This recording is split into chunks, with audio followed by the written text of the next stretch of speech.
Teman-teman, saat teduh edisi 91 ini, Kitab Keluaran pasal 35 ayat 1 sampai dengan 29 berbicara tentang apa arti mempercayai Tuhan.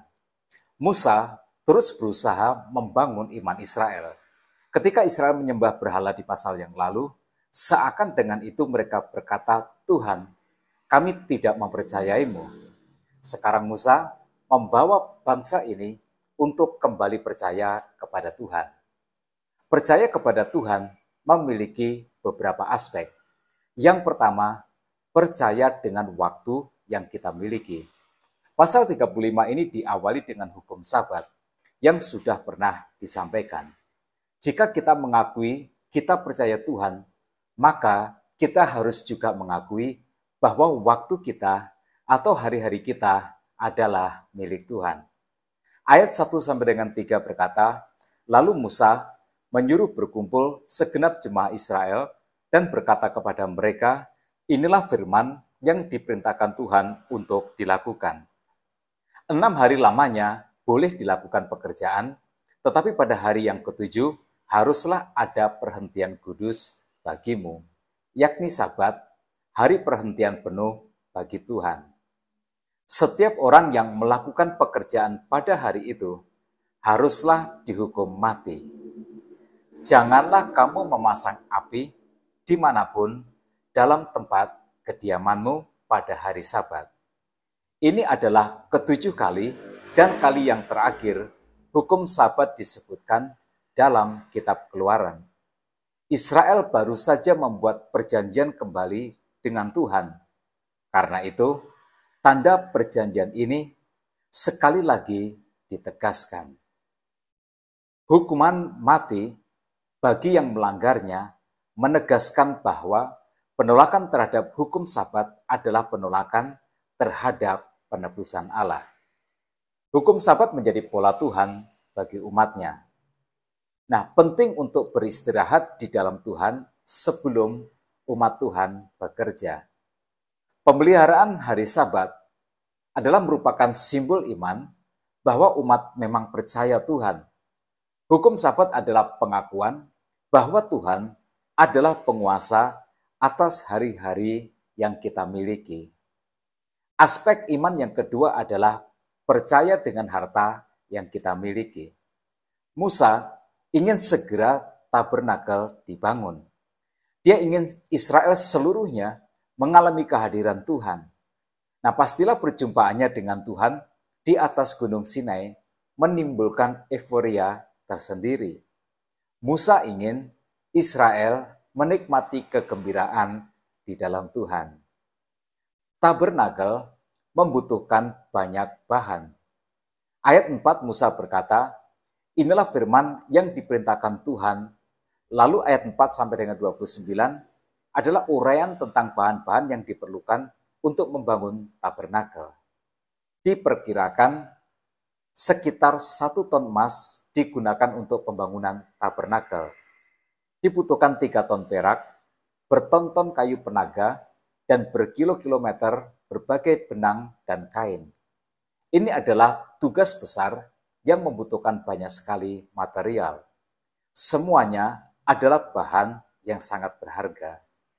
Pembangunan tabernakel membutuhkan partisipasi langsung dari umat.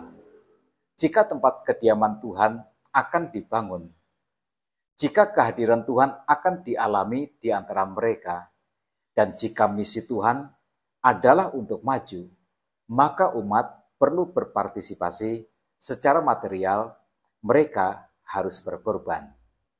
Teman-teman, pekerjaan Tuhan selalu menuntut pengorbanan. Pekerjaan Tuhan membutuhkan biaya, dan Tuhan sudah menyediakan melalui berkat yang dititipkan kepada setiap umatnya. Jika kita percaya Tuhan, maka kita harus percaya Tuhan dengan harta yang kita miliki. Tetapi dalam ayat yang kelima ada semacam syarat. Dikatakan, "Ambillah bagi Tuhan persembahan khusus dari barang-barang kepunyaanmu. Setiap orang yang terdorong hatinya harus membawanya sebagai persembahan khusus kepada Tuhan." Ya, syarat itu adalah yang terdorong hatinya. Umat harus sukarela, tidak boleh ada paksaan. Rasul Paulus dalam 2 Korintus pasal 9 ayat yang ke-7 berkata, hendaklah masing-masing memberikan menurut kerelaan hatinya, jangan dengan sedih hati atau karena paksaan, sebab Allah mengasihi orang yang memberi dengan sukacita. Tetapi kemudian di ayat yang ke-8, Paulus menjelaskan tentang sesuatu yang sangat penting. Dan Allah sanggup melimpahkan segala kasih karunia kepada kamu, supaya kamu senantiasa berkecukupan di dalam segala sesuatu dan malah berkelebihan di dalam berbagai kebajikan. Ya, Tuhan berkuasa atas harta kita, maka Dia juga berkuasa untuk melimpahi umatnya dengan berkat kekayaan. Tuhan sangat spesifik tentang apa yang Dia inginkan untuk tabernakelnya. Ayat 5b sampai dengan 29 berisi daftar rinci tentang apa yang dibutuhkan. Tidak boleh ada yang lebih dan tidak boleh ada yang kurang. Penganggaran kebutuhannya harus pas. Nah, saya melihat di sini prinsip penting untuk dukungan keuangan gereja. Jemaat harus disadarkan akan kebutuhan pelayanan. Semakin detail, semakin baik. Umat harus memberikan apa yang dibutuhkan, bukan apa yang mereka ingin berikan. Sekarang aspek yang ketiga, mempercayai Tuhan dengan talenta kita. Tabernakel tidak hanya membutuhkan bahan, tetapi juga membutuhkan tangan-tangan yang terampil untuk mengerjakannya. Nah, lihatlah ayat yang ke-10, segala orang yang ahli di antara kamu haruslah datang untuk membuat segala yang diperintahkan Tuhan. Perhatikan di situ kata ahli. Kemampuan yang pas-pasan hanya akan mengacaukan saja. Percayalah, maka setiap orang yang bertalenta, yang berbakat, dan yang ahli dibutuhkan Tuhan untuk mengerjakan pekerjaannya. Ketika kita memberikan keahlian kita untuk pekerjaan Tuhan, maka kita sedang mengakui Tuhan bahwa Dia adalah Tuhan atas talenta kita. Sekarang yang keempat, tugas pelayanan kita adalah cerminan percaya kita kepada Tuhan. Membangun tabernakel adalah tugas yang sangat penting. Itu adalah sebuah kehormatan. Itu adalah sebuah tugas yang sangat mulia. Pelayanan bukanlah pekerjaan kelas 2 atau kelas 3. Kita sedang bekerja untuk Dia yang memiliki segala sesuatu di alam semesta ini. Nah, jika dibandingkan dengan Tuhan, maka Elon Musk dengan kekayaan yang lebih dari 3.000 triliun adalah bos yang miskin. Jika dibandingkan dengan Tuhan, Joe Biden dengan jabatan sebagai Presiden Amerika adalah penguasa yang menyedihkan.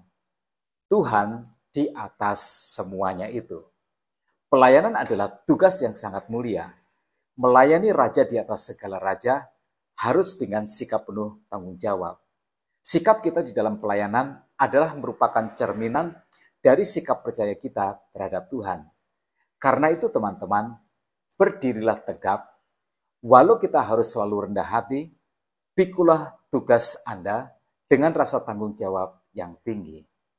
Mempercayai Tuhan memiliki banyak aspek. Itu meliputi waktu kita, harta kita, talenta kita, dan sikap kita terhadap tugas pelayanan. Mereka yang mempercayai Tuhan di seluruh aspek kehidupannya adalah mereka yang telah menyadari Tuhan sepenuhnya di dalam hatinya. Tetap semangat dalam kehidupan. Tuhan Yesus memberkati kita semua.